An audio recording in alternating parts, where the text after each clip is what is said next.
Nope. Ah, good morning. I was waiting for the high sign there. All right. Good morning, everybody. Let's welcome to Sunday school. Let's open up with a word of prayer.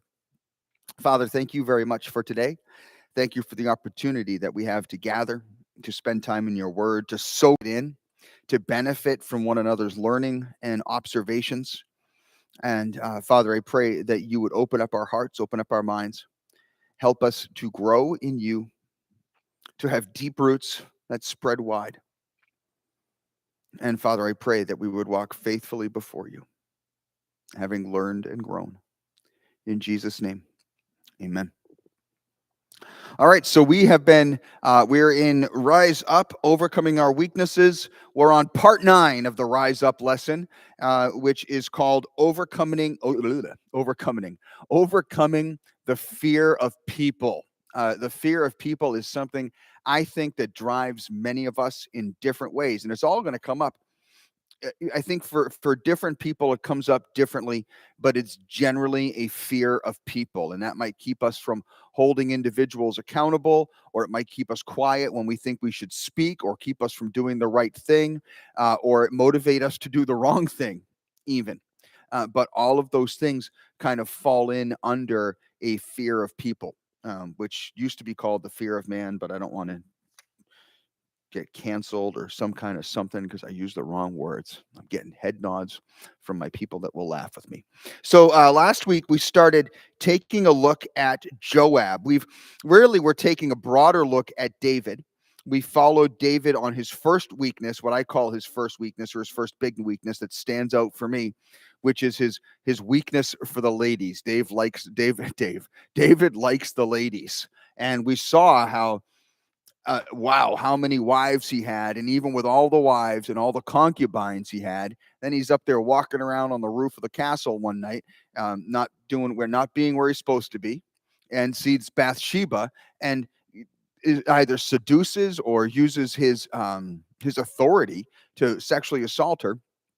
And then she gets pregnant. He tries to hide it, and then can't hide it, and so has her wife, or her husband rather, killed in battle, basically executed unjustly, murdered, assassinated. And then David is confronted. David repents, but still has to deal with the consequence of that son of that union dying. And then last week, we started looking at Joab, and we've been able to identify Joab as David's cousin. He is the son of his aunt Zeruiah. And so Joab is very interesting because very often it's going to say Joab, the son of Zeruiah. And that is an uncommon way in the ancient world to refer to somebody. Generally, you would refer to someone as the son and then their father's name. But it wasn't even until I was preparing for this lesson that I realized that he was David's cousin. I'm sorry? Yes, I beg your pardon, nephew. I beg your pardon, nephew. I was thinking of another issue that arises and got confused because stupid, my silence button on my new case is difficult to appreciate. Um, so, yeah, he's David's nephew. I apologize. And so we keep on getting this reference to David's sister to identify him, which is something that is uncommon. And he rises to be. He's not one of David's mighty men, but he is David's commander of David's armies. Two of his brothers are among David's mighty men. And so you can start thinking by reputation, right? If David is a warrior, and um, Joab, David's nephew, well, I'm sorry, Joab's two brothers are mighty warriors, even men of renown among David's men. What kind of warrior might he be, right? Like it kind of runs in the family. And then he's made the commander of David's armies because of valor in battle. And he seems to work very hard for David's interests. This is something that I didn't refer to, but is commented on by scholars. Joab works very hard for David's interests as Joab sees them. Okay, so that's something to grab a hold of. So now we're going to turn to Second Samuel chapter 2.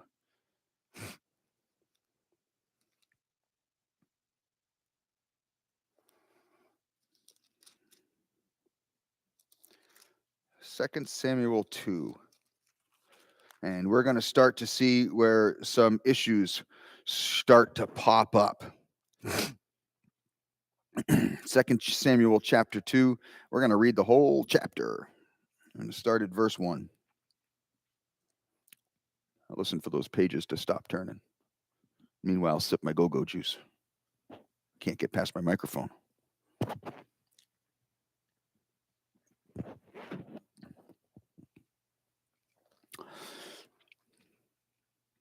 So after the death of Saul and Jonathan, it says, after this, David inquired of the Lord, shall I go up to any of the cities of Judah? And the Lord said to him, go up. David said, to which shall I go up? And he said, to Hebron. So David went up there, he and his two wives also, Ahinoam of Jezreel and Abigail, the widow of Nabal of Carmel. And David brought up his men who were with him, everyone with his household, and they lived in the towns of Hebron. And the men of Judah came, and there they anointed David king over the house of Judah. So David becomes king of the tribe of Judah, but not of the whole not of the whole nation of Israel immediately. So that's what's happening right here. When they told David it was the men of Jabesh Gilead who buried Saul, David sent messengers to the men of Jabesh Gilead and said to them, may you be blessed by the Lord, because you showed this loyalty to Saul, your Lord, and buried him. Now may the Lord show steadfast love and faithfulness to you, and I will do good to you, because you have done this thing. Now therefore, let your hands be strong and be valiant, for Saul your Lord is dead, and the house of Judah has anointed me king over them. So what do we see there? Remember what David did really well with Saul? What did he recognize about Saul? We talked about this. We talked about overcoming injustice. Do we remember what David did really well with Saul?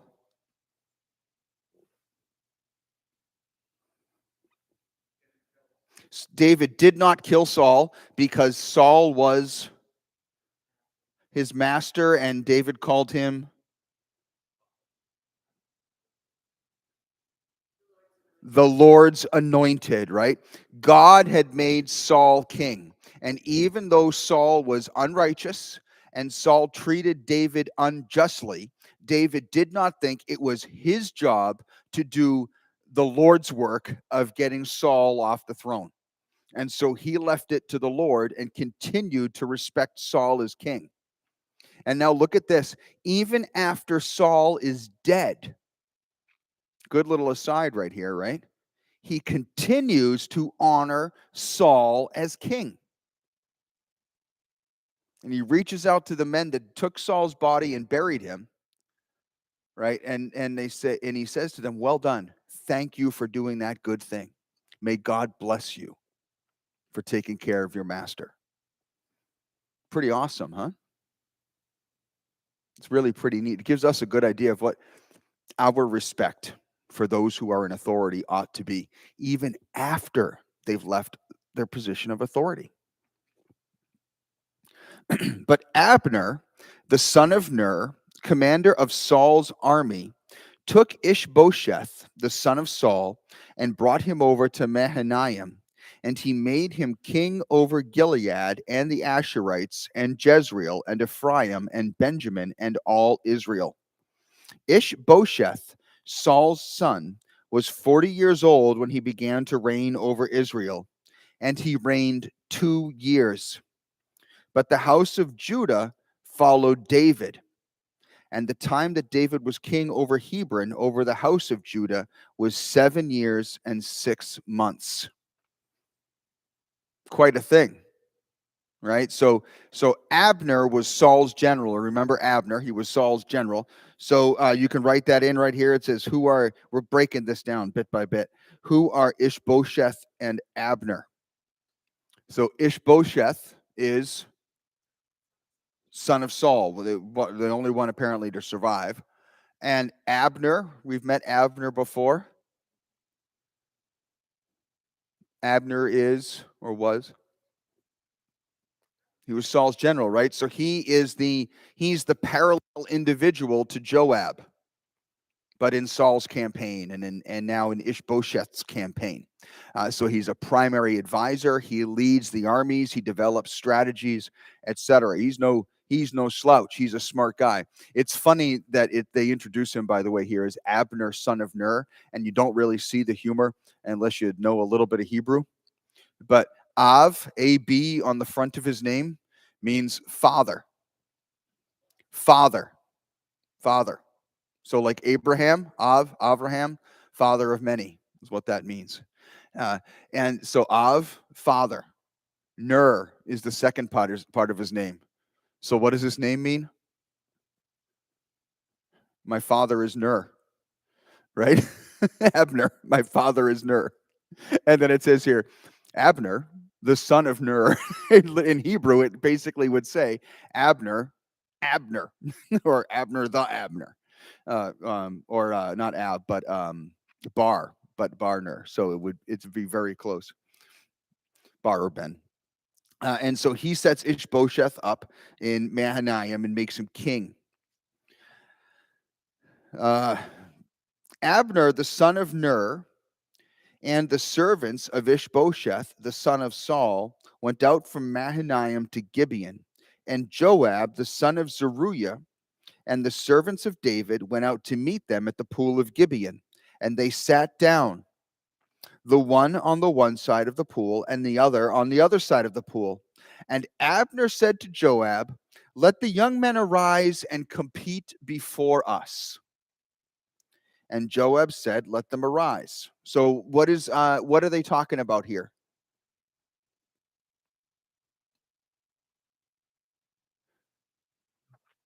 This is very similar. So Joab is the commander of David's army. Abner is the commander of Ishbosheth's army. They've come out, right? They're not coming out to go to drinks and have some dinner and talk about the ladies they've hung out with, right? They're out to fight. The two of them take a look at one another, and what they do, instead of calling for combat between the two armies, is they settle on a battle of champions. Let's have the young men come out and compete. So you pick some of yours, I'll pick some of mine. Let's have them fight, just like Goliath came out before the Philistines. Then they arose and passed over by number 12 for Benjamin and Ishbosheth, the son of Saul, and 12 of the servants of David. And each caught his opponent by the head and thrust his sword into his opponent's side. So they fell down together. Therefore, the place was called Helkah Hazarim, which is at Gibeon. So the first thing that happens, right, they have these 12 men come out for each army to represent each army. And what happens?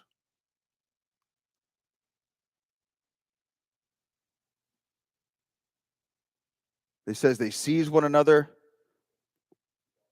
Yeah, well, it's actually 24. They seize, right? It's literally, they all pull the same move.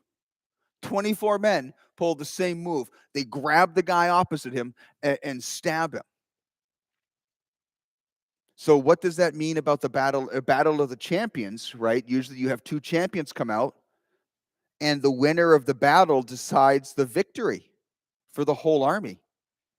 What do you do when your champions kill one another?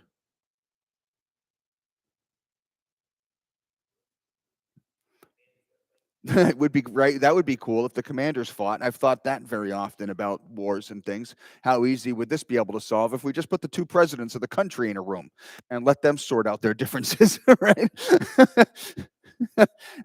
No, of course that's not what happens. No, now a battle happens. So the two armies go against one another. And the battle was very fierce that day, and Abner and the men of Israel were beaten before the servants of David. And the three sons of Zeruiah were there: Joab, Abishai, and Asahel. So keep your eyes, because you're going to want to know who Asahel is. Now Asahel was as swift of foot as a wild gazelle. And Asahel pursued Abner.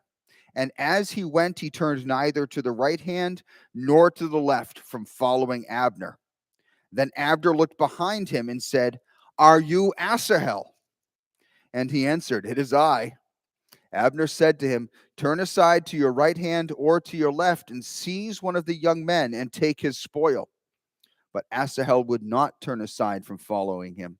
And Abner said again to Asahel, "Turn aside from following me. Why should I strike you to the ground? How then could I lift up my face to your brother Joab?" You guys, you guys ever heard stories of the Revolutionary War generals or the Civil War generals?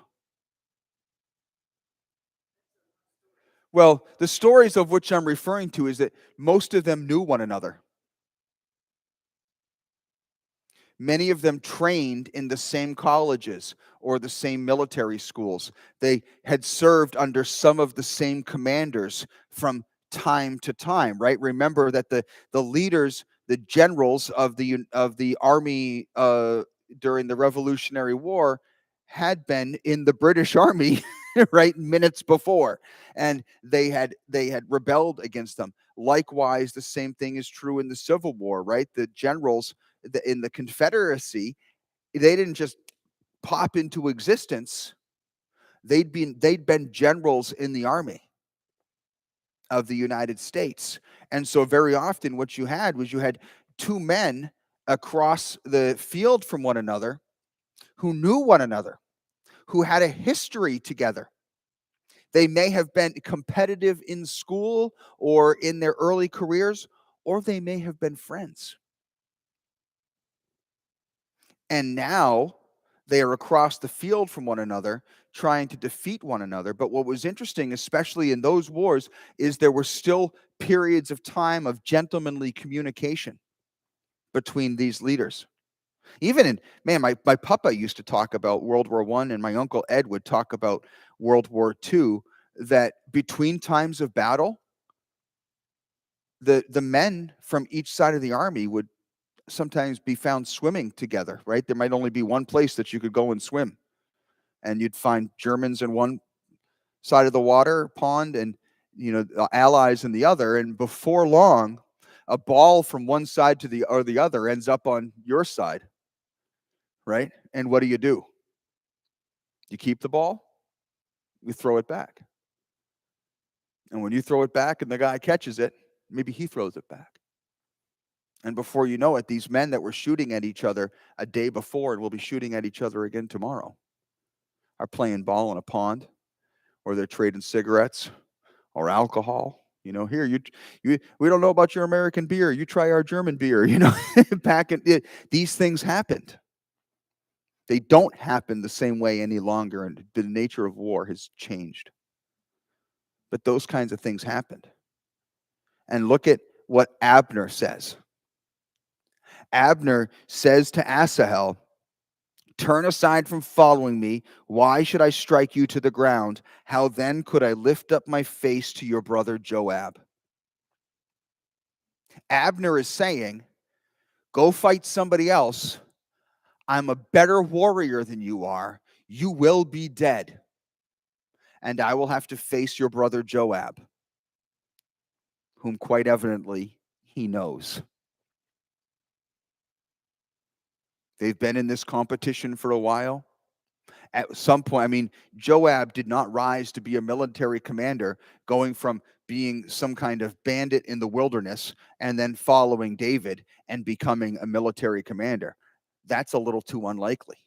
He'd likely served in Saul's army and defected over to David. He'd likely been an officer. The guy knows fighting.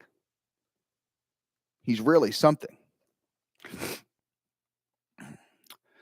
Verse 23, but he refused to turn aside. Therefore Abner struck him in the stomach with the butt of his spear, so that the spear came out his back, and he fell there and died where he was. And all who came to the place where Asahel had fallen and died stood still. So don't think of the butt of the spear. One of my professors in seminary explained this to me. Don't think of the butt of the spear as just this end of a shaft of wood. There was likely a metal ferrule of some kind on the end that had a slight point to it, so that the spears were very often used to set against a charge. Right? You could use it in battle for stabby, but you'd also want to set it in against a charge. If the enemy was running at you or enemy cavalry was coming at you, you could set it into the ground. And so it had this point on the end. You jam that sucker into the ground, and then people or horses, would impale themselves, or at least have to come to a stop 6 feet out ahead of you because you had a spear set in the ground to receive their charge. And so most likely it's that with the running forward, going as fast as he can to catch Abner, and Abner boom, putting that thing back, Asahel gets it in the gut. It doesn't seem right. It's the butt of the. You're thinking of like a shovel handle, right? That's not going to do a doggone thing. So he gets it in the gut. He drops to the ground, bleeds out, and dies. And the text says that in the place where Asahel hit the ground, the army stopped. So Abner gets away, or to a point. But Joab and Abishai, who are Asahel's brothers, they pursued Abner. And as the sun was going down, they came to the hill of Ammah, which lies before Giah on the way to the wilderness of Gibeon. And the people of Benjamin gathered themselves together behind Abner and became one group. And they took their stand at the top of the hill. Then Abner called to Joab, "Shall the sword devour forever? Do you not know that the end will be bitter? How long will it be before you tell your people to turn from the pursuit of their brothers?" And Joab said, "As God lives, if you had not spoken, surely the men would not have given up the pursuit of their brothers until the morning." So Joab blew the trumpet, and all the men stopped and pursued Israel no more, nor did they fight any more. And Abner and his men went all that night through the Arabah, and they crossed the Jordan and marching the whole morning, they came to Mahanaim. Joab returned from the pursuit of Abner, and when he had gathered all the people together, there were missing from David's servants 19 men besides Asahel. But the servants of David had struck down of Benjamin 360 of Abner's men. And they took up Asahel and buried him in the tomb of his father, which is at Bethlehem. And Joab and his men marched all night, and the day broke upon them at Hebron. So basically Abner gets to a point on top of this is significant, on top of a hill where he has his army gathered with him now, right? And Joab and the army of David is down at the base of the hill.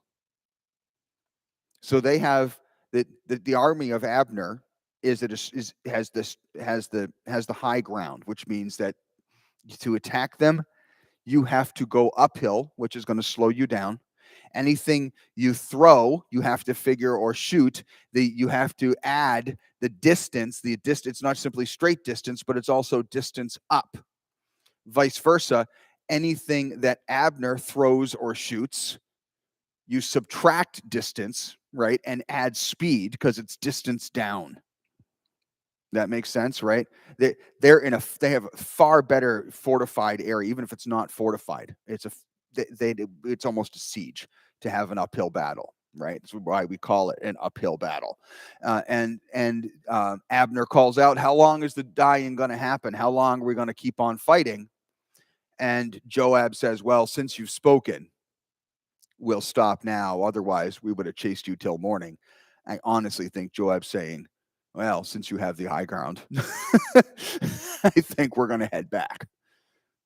Right. But there'll be another day. So what do we learn about Asahel?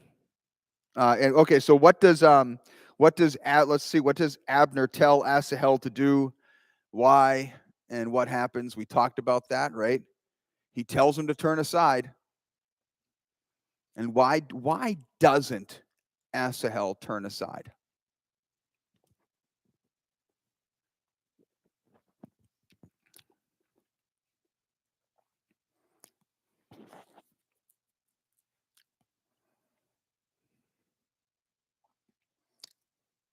Why do you think he doesn't?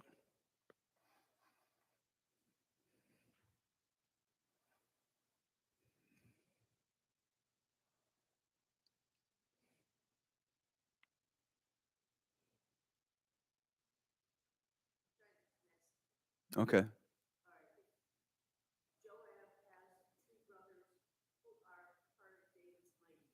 Mm-hmm. Asahel is one of David. He is. He is listed. Yeah. And he has not only does he have to be is he firmly committed and won't stop without David's instruction, but he has a reputation, right?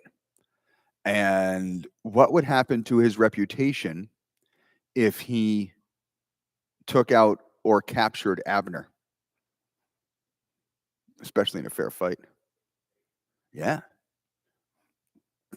And how are they named to us every time we see them?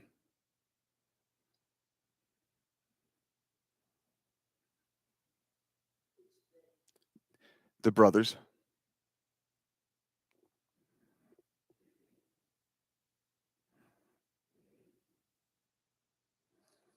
Every time we see them, we see now the three sons of Zeruiah were there: Joab, Abishai, and Asahel. What does that tell us?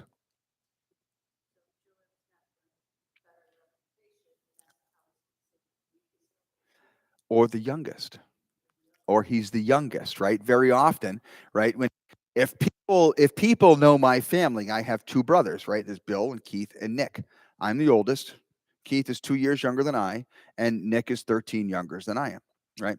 And so when people introduce us, now if they say they only know Nick and they're introducing us to somebody, right? They might say, "Oh, this is my friend Nick and his two brothers, Bill and Keith, or Keith and Bill." But if they know our birth order and they know us equally, how do we get introduced? Almost always. This is Bill and Keith and Nick. My parents will introduce us. These are our sons. That's Bill over there. There's Keith, and this is Nick, our youngest. Like that, right? That's practically how it happens all the time.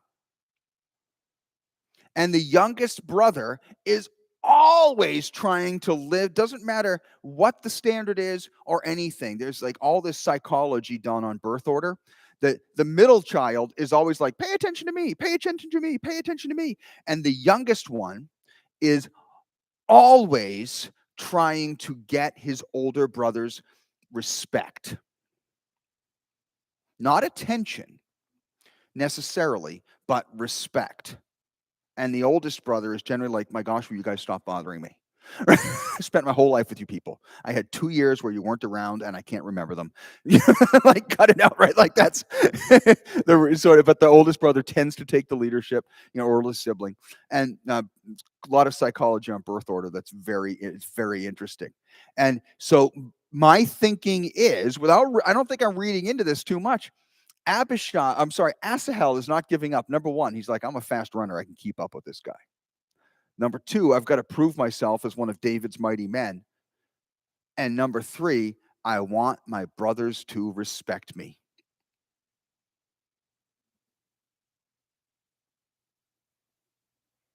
And instead, Joab sees his baby brother killed in battle.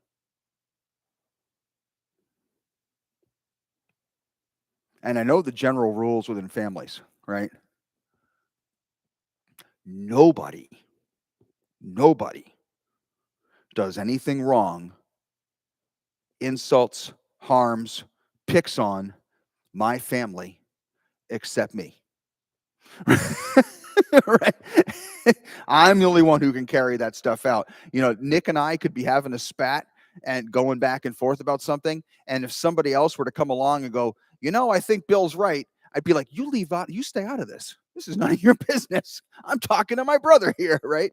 Like that's pretty much how it's going to be, unless the person's kind of in the relationship. And so, we're going to see how this starts to really work out for us. So we're going to turn to Second Samuel chapter 3, verses 1 through 21. So a lot of time has passed from the end of chapter 2, or from the beginning of chapter 2, we should say, to the end of chapter 2.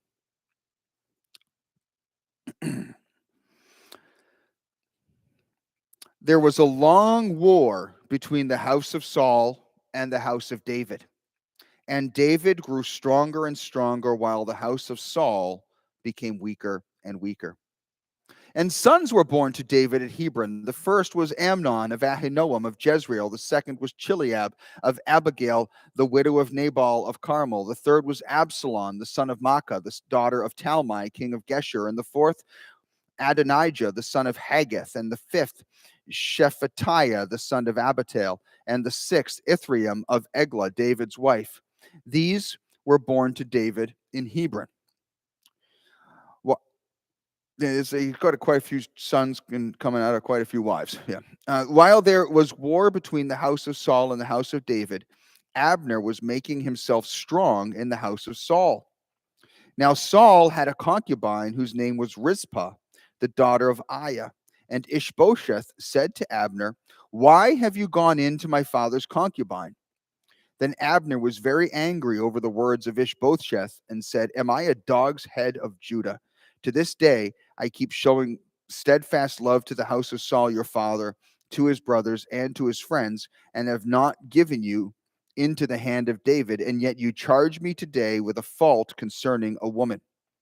God do so to Abner, and much and more also, if I do not accomplish for David what the Lord has sworn to him, to transfer the kingdom from the house of Saul and set up the throne of David over Israel and over Judah from Dan to Beersheba." And Ishbosheth could not answer Abner another word, because he feared him. So quick, right there. What happened?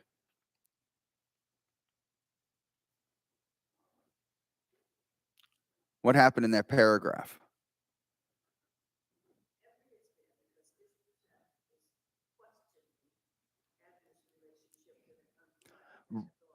Right. So Saul had a concubine.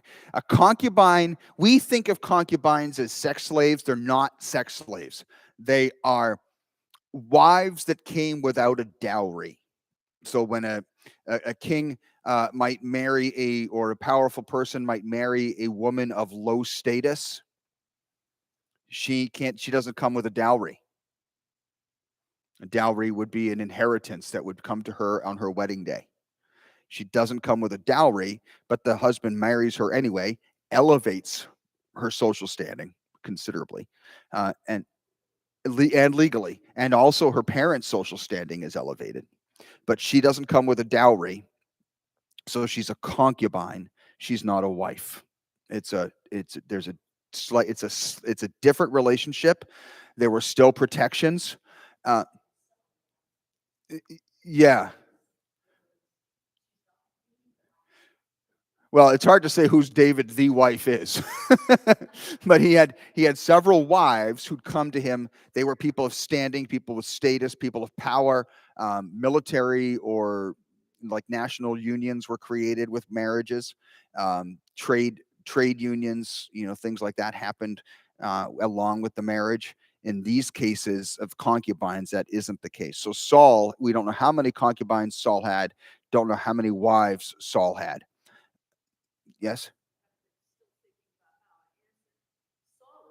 Saul's dead. Yes. No. No. So right. So that's a very good question. Does the king inherit the former king's concubines? I mean, it possibly in some cases where a foreign military takes over your power, your kingdom, that the new king might take your harem, as it were. However, this would not be the case because the law is the law is specific enough about marriage that your person was not supposed to have multiple wives, but they still did, especially powerful men like kings. But it also is very clear that you do not have intercourse with your father's wife. And so even after widowhood, I think that it would still be considered inappropriate, I would say. I'm not saying it didn't happen. I mean, Reuben had intercourse with basically, what is one of his father's concubines? It's like his stepmom, right? And that's what caused him to lose his place as firstborn among the 12 tribes of Israel. It happened. I mean, anything we think of can happen, right? Regardless of how disgusting it might be. But no, I would not say that they inherited. So these women would have been likely cared for. They would have had a wing of the palace or a nice place to live, villa kind of thing. But they would not have then been transferred to Ishbosheth. However, the interesting thing is there's no statement here about whether Abner is having a relationship with this former concubine or not. Right? There's an accusation that he is. And maybe he is having a relationship, right? It says, Saul had a concubine whose name was Rizpah, the daughter of Aiah, and Ishbosheth said to Abner, "Why have you gone into my father's concubine?" And then there's no admission by Abner either. He's not saying because I love her, because I've pursued her for years, because she's a widow and there's nothing wrong with it, right? Maybe he's married her or wants to marry her or something. I mean, that would be something wrong with it, but he's maybe seeking a relationship or whatever. Hillary.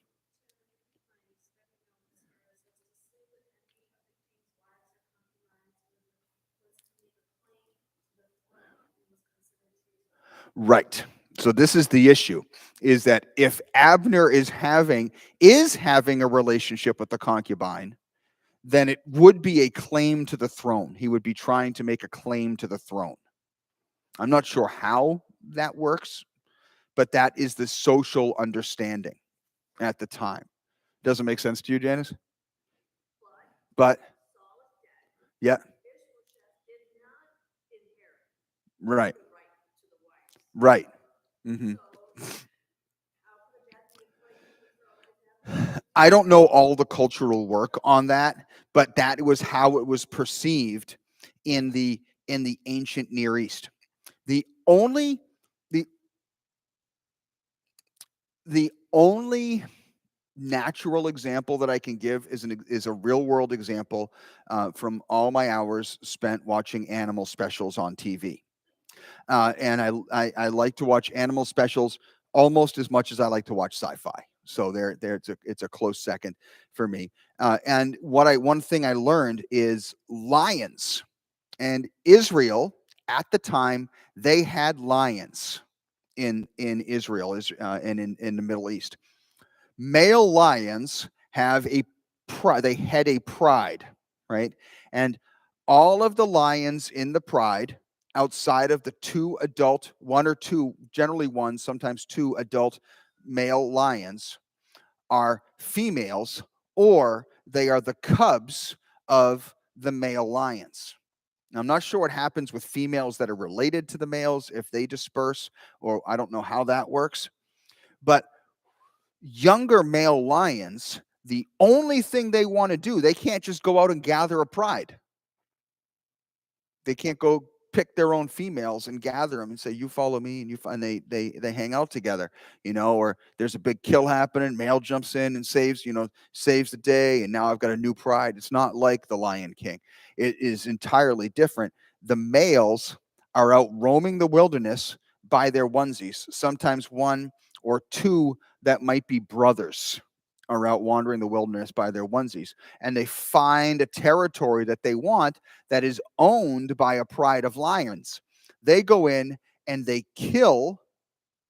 try to kill the lion that's in charge, the male that's in charge, or the two males that are in charge. Then they kill all the cubs, particularly the males, and then they start breeding with the females. And there's actually lions, females almost immediately go into heat when the male lion is killed in their pride. It's biologically, it's like boom, let's breed with the stronger male.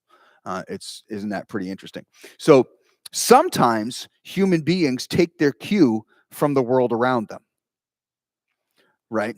And so the perception could be the king is dead. Here's his pride, and I'm going to make them mine. So that could have been the perception of the Middle East, but I'm not certain. That would be my explanation, but I don't know that I'm right or not.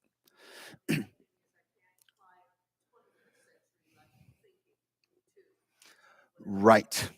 That's what we have to remember as well. We cannot apply our rules for today to them. Like, modern man, I've heard modern people, they talk about the rape of Bathsheba. It's the rape of Bathsheba because David had power and authority and she did not. And in our culture, consent cannot be given when there is disparate power and authority. So if you're the girl working in the mailroom or a low-level job and the president of the company takes a shine to you and seduces you, that's bare minimum sexual misconduct. Doesn't matter your age or your marital status or his age or marital status. The power structure is too vastly different. The man has all kinds of authority over you, or reverse it. A female in charge and a male working in the mailroom or low level job at a company. It's considered inappropriate. It's a crime in many states, and culturally today we're starting to talk about that or it's beginning to be talked about as rape, that because there's no ability to give consent. And so many scholars are looking back at the issue with David and Bathsheba, and they're saying it's the rape of Bathsheba. But we have to step back, I think, from our cultural standards. And there's nowhere in the text that seems to indicate that Bathsheba was unwilling. She never says, no, I don't want to marry that monster. She has more children with him, at least one, and even steps in in a position of authority in David's reign later on as David is preparing to die, and it's looking like her son's not going to get the throne. And a lot that goes on there that doesn't seem to me like she's strictly a victim in all of this. So that's a sociological aside. Let's keep reading here in chapter 3, verses 1 to 21. So he's been accused of trying to steal the throne, right? By being accused of having a relationship with a concubine. And Abner says, that's it, Ishbosheth. I've been nothing but faithful to your family. And you stinking upstart, you're going to say this to me? After years of loyalty, you're going to accuse me of disloyalty? I've had it with your presumptuous garbage, and I am going to give the kingdom to David.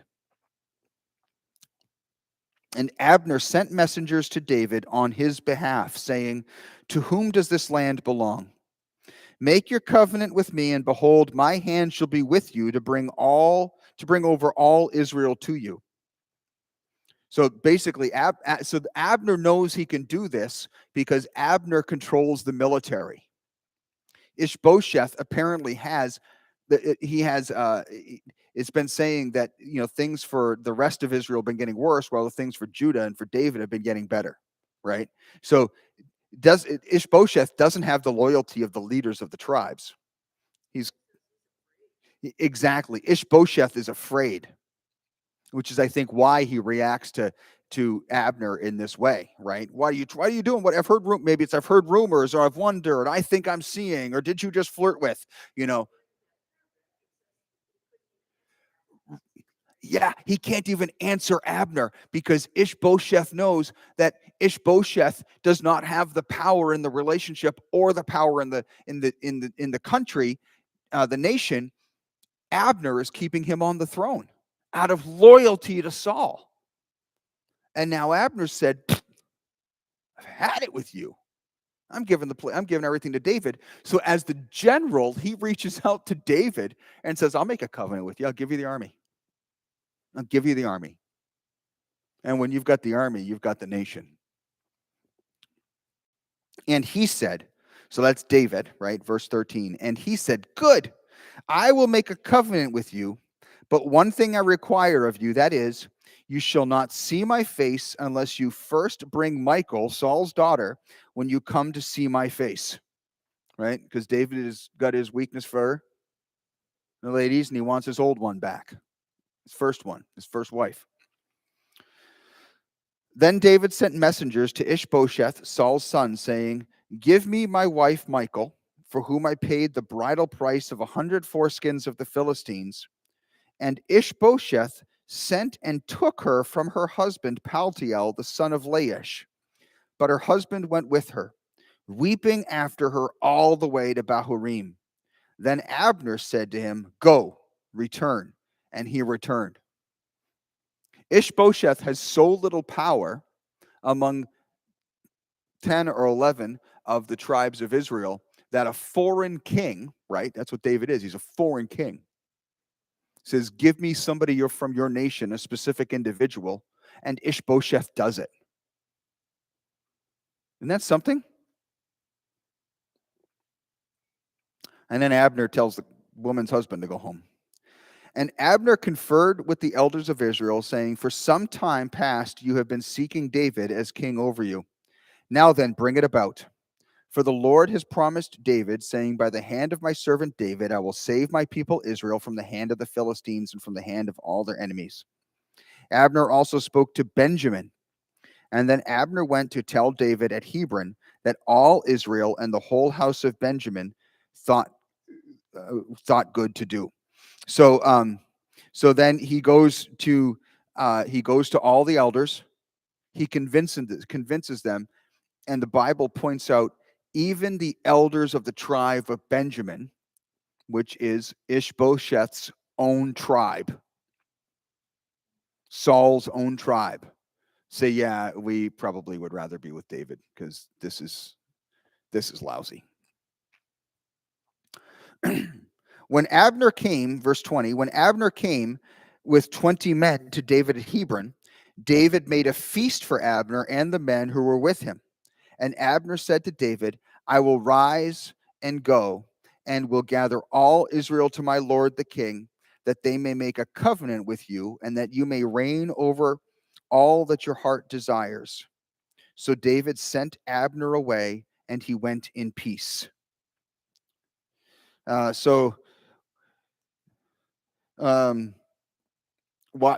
does David agree? We've talked about the rest of it, but why does David agree with Abner?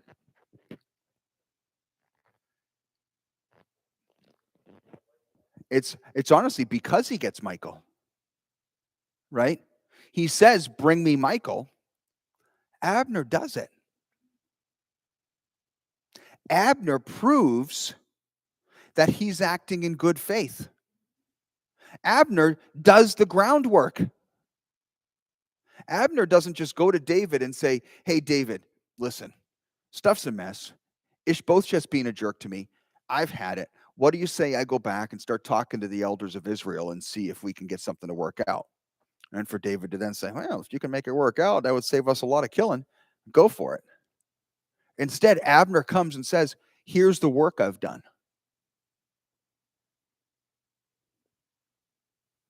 Quite possibly, consider this. What could Abner have done instead?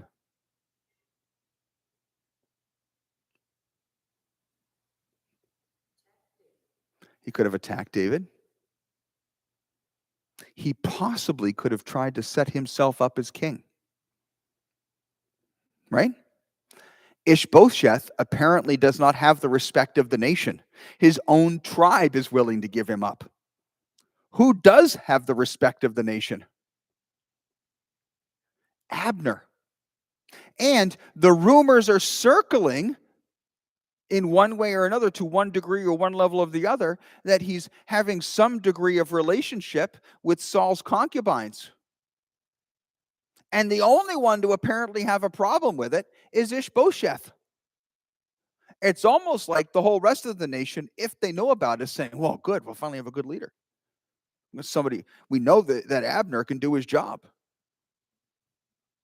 Rather have Abner running the show than Ishbosheth. Instead, he takes all that power and authority and comes and submits himself to David. You, O king, he says to him. So now let's look at verses 22 to 24.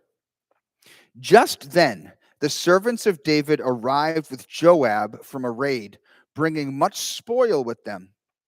But Abner was not with David at Hebron, for he sent him away, and he had gone in peace. When Joab and all the army that was with him came, it was told to Joab, Abner, the son of Ner, came to the king, and he has let him go, and he has gone in peace. How far am I reading? Through 24. Then Joab went to the king and said, what have you done? Behold, Abner came to you. Why is it that you have sent him away so that he is gone? What's Joab's problem? Don't read verse 25. Right? What have you done letting Abner come here? Abner, right, in parentheses, Abner killed my little brother. Nobody has the right to kill my little brother unless it's me, in which case he deserves it. Right? Because I'm the oldest brother. Right? My dad used to say to me after well, it was before they'd even gotten married. You know, Keith and I would fist fight. Oh my gosh, you know, like little boys will do that. And, he'd look at me and say, Bill, you're the oldest, right? So it's always my fault. You're the oldest, and you should know better. And what do you think Jesus would have done if he was Keith's brother? And I would have said, because I was a smart aleck, I said, well, Jesus probably would have miracled him into a toad or something because he could do that. And Keith deserved it. Right? Keith, no one is going to pick on my brother except for me. And if I do, it's because he deserves it. That's the reality of how brothers will treat one another. So Job's upset that David let Abner come and let Abner go. Because years before, Abner had killed Asahel. And he continues in verse 25, you know that Abner the son of Ner came to deceive you and to know you're going out and you're coming in and to know all that you are doing. So he accuses Abner of dealing falsely, but I don't think that Joab really believes that Abner is dealing falsely. I think he's just saying it. I mean, he might believe it because in his own mind, he's so angry at Abner that he thinks that Abner is doing things wrong. But I think we're going to see something else here in just a moment. So let's read verses 25 through 30. Well, we just read 25. 26. When Joab came out from David's presence, he sent messengers after Abner, and they brought him back from the cistern at Sirah. But David did not know about it. And when Abner returned to Hebron, Joab took him aside into the midst of the gate to speak with him privately, and there he struck him in the stomach so that he died for the blood of Asahel, his brother. Afterward, when David heard of it, he said, I and my kingdom are forever guiltless before the Lord for the blood of Abner, the son of Ner. May it fall upon the head of Joab and upon all his father's house, and may the house of Joab never be without one who has a discharge, or who is leprous, or who holds a spindle, or who falls by the sword, or who lacks bread. So Joab and Abishai, his brother, killed Abner because he had put their brother Asahel to death in the battle of Gibeon. So, what does Joab do?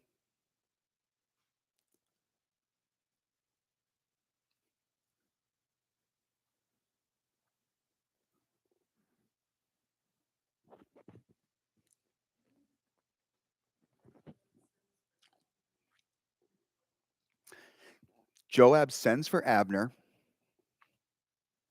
and then kills him. Read verse 25 silently to yourself and tell me what Joab does.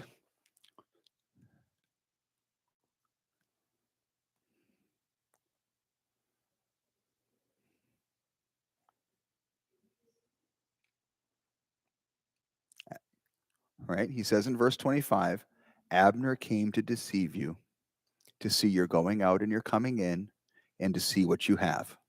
Right? And what does Joab do?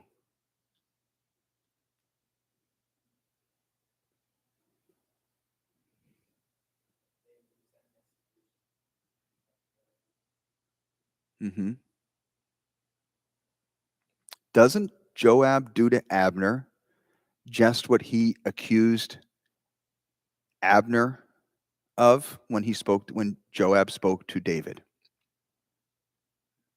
He's come to deceive you. He's come to observe your going and your coming and to basically see what you have. He calls for Abner. Abner comes. He leads him into a dark place. He leads him into the gate. Right? It's a gate in a wall. It's not a gate it's not a door in a wall like we have. It's a gate like you have in walls, in the Middle East. You have a parapet over you. There's space to walk. There are probably rooms inside, murder holes and whatnot. It's a dark place. And then he stabs him with a concealed knife or sword. Probably something like he's reaching out to greet him. Hello, my brother.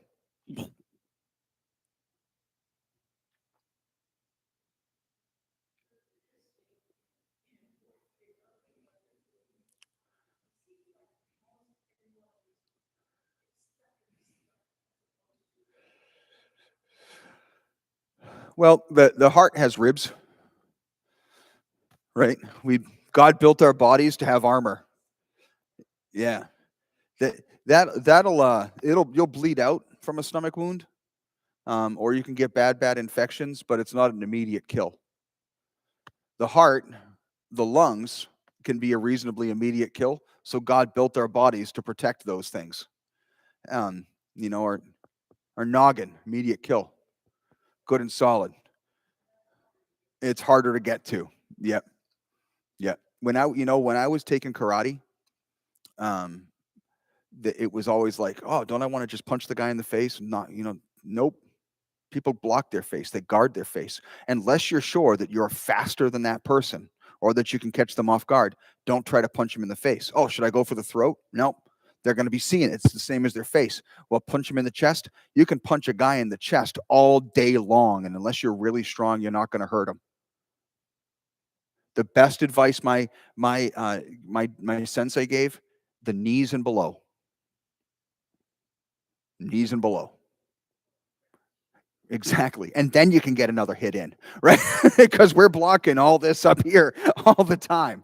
And it was the same thing, right? They attack the stomach with this knife or sword. It's not it's not fist, but it's knife or sword in order to take the guy out, because it's easier to attack the further you get from the eyes. And just stabbing him in the leg was going to mean 2 strikes, and it was going to alert people. But a good stab into the stomach, and you hold him there like you're hugging, and then you let him drop when the deed is done. So first of all, he does exactly what he accuses Abner of doing. And I got to tell you, from my experience, 20 something years as a pastor, more times than not, when I'm dealing with issues of gossip or what do you think this person is doing or did you notice that or whatever, what I'm hearing for people is what's in their own heart, and they're transferring it onto somebody else. It's what's in their own heart, and they're transferring it onto somebody else. They're not telling you what that person is doing. They are telling you what they would do if they were that person.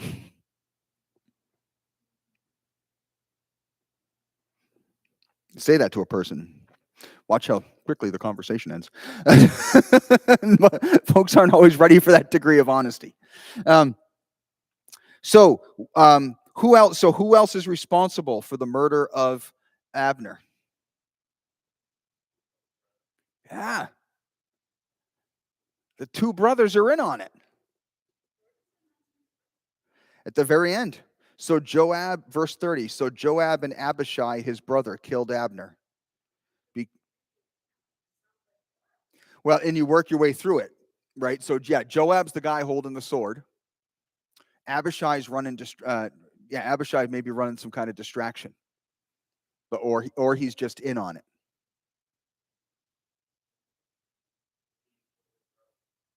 Mm-hmm.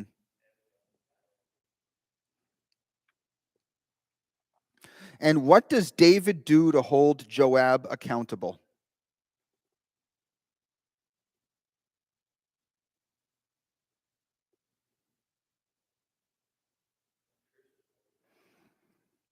Sure, but what does that really mean? What did Joab do?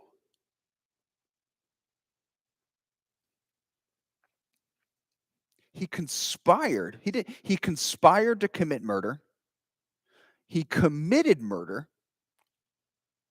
And this guy was coming to David to make a treaty. So isn't that also treason? Right? How many of, I mean, both of those things, the murder and he's showing, I mean, the conspiring shows that he was premeditated. It's premeditated murder.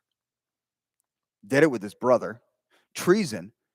Kings put people to death for stuff like this. Instead, David basically, he starts with anyway, well, I'm going to let God handle it. May you always have somebody that walks with a cane or is, poor or has some kind of discharge so they can't come before the God temple. Or he gets killed. I think they're all. You guys should always have somebody in your family like that.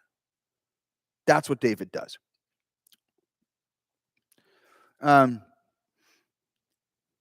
So now, pop ahead to 2 Samuel chapter 13. Oh, wait a second.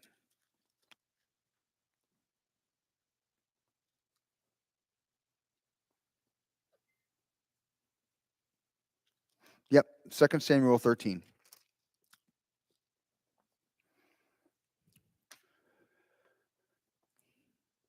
Yeah, we got like 8 minutes. We won't get far. All right, so 2 Samuel chapter 13. Why am I marking that? Verses 1 through 6.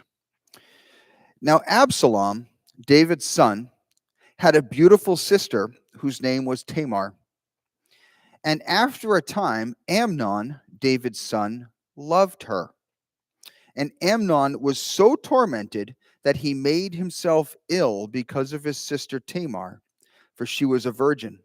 And it seemed impossible to Amnon to do anything to her. But Amnon had a friend whose name was Jonadab, the son of Shimeah, David's brother. And Jonadab was a very crafty man. And he said to him, O son of the king, why are you so haggard morning after morning? Will you not tell me? And Amnon said to him, I love Tamar, my brother Absalom's sister. So Jonadab said to him, lie down in your bed and pretend to be ill. And when your father comes to see you, say to him, let my sister Tamar come and give me bread to eat and prepare the food in my sight, that I may see it and eat it from her hand. So Amnon lay down and pretended to be ill. And when the king came to see him, Amnon said to the king, please let my sister Tamar come to me and make a couple of cakes in my sight. that I may eat from her hand. So, what is going on? What's the issue here?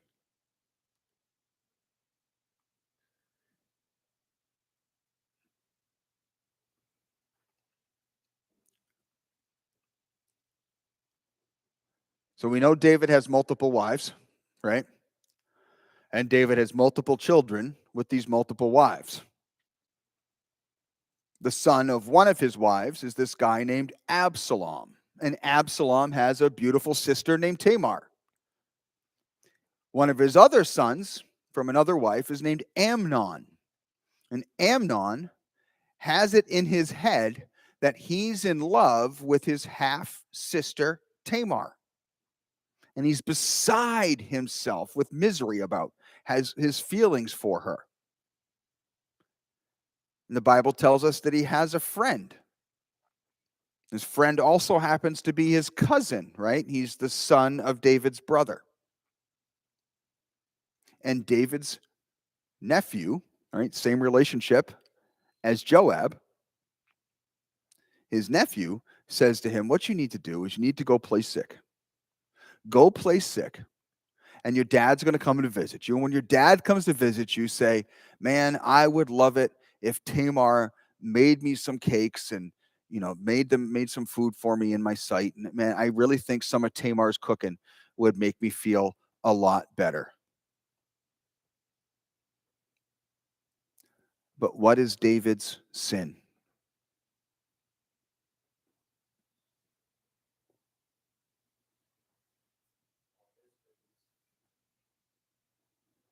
David doesn't hold people accountable, right? Wouldn't a father say,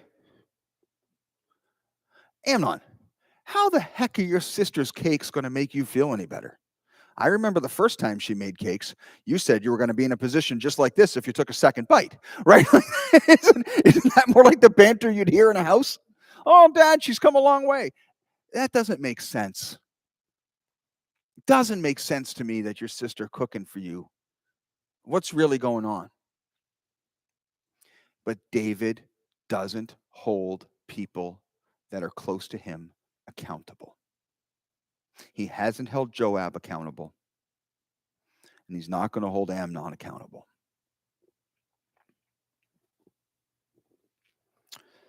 Then David sent home to Tamar, saying, go to your brother Amnon's house and prepare food for him. So Tamar went to her brother Amnon's house, where he was lying down, and she took dough and kneaded it and made cakes in his sight and baked the cakes. And she took the pan and emptied it out before him, but he refused to eat. And Amnon said, send everyone out from me. So everyone went out from him. Then Amnon said to Tamar, bring the food into the chamber that I may eat from your hand.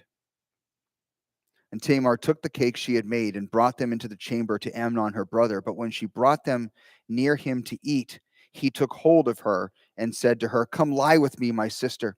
She answered him, no, my brother, do not violate me, for such a thing is not done in Israel. Do not do this outrageous thing. As for me, where could I carry my shame? And as for you, you would be as one of the outrageous fools in Israel. Now, therefore, please speak to the king, for he will not withhold me from you. But he would not listen to her, and being stronger than she, he violated her and lay with her.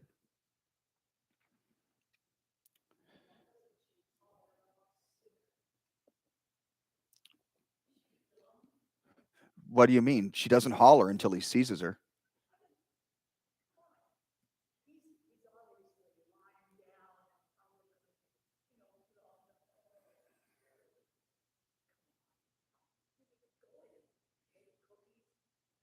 Well, she bakes the food. She comes to his place. She prepares more meal for him. She bakes the cakes. I guess that takes time. And I don't know what she makes to go with the cakes. I'm not saying, well, let's think about how old she really is, right? We're not talking about a woman with a couple of decades of experience behind her like you have, right? We're talking about an innocent young woman, a teen, well, a teen who's lived a sheltered life in the home with Daddy the King. And dad says, go make your brother's sick. He wants you to make him some food. Go make him some food. And she goes, well, I'm not saying there was wisdom that she could have used or that she didn't use, but I also am not sure that she had it. And the king is the David. David. David is responsible. And she does call out, but Amnon has sent everybody out from the room. And I think there's a tendency with people in power to not hold. There are a lot of examples of things that have happened in the White House under various presidents. A lot of reports that are out that everybody knows what's going on, but nobody says a darn thing because it's the president. And I think that this is very similar. His servants are outside one door, two doors, or three doors. I'm sure they heard her call out. So we're going to back up just a little bit there to start next week. And we'll talk about. We have to go back and read Leviticus anyway. I skipped over that. Thank you. Yeah, go back and read Leviticus, and we're going to talk about what's going on in this passage. And there's an awful lot that we are going to see that's going to pile up here, and a lot of things that are going to come together that are. This passage to me, this passage is traumatizing. It is, and I can appreciate anybody that's having a bit of like a revulsion or a reaction to that. All right, let's pray together. Father Almighty, this is a difficult spot to stop at. Maybe I kind of wish I'd done things a little differently. Father, I pray that you would keep your hands upon us, that you would guard us and guide us, and that you would comfort us. And Lord, that we would be people that would serve you and not our own wayward desires. In Jesus' name we pray. Amen.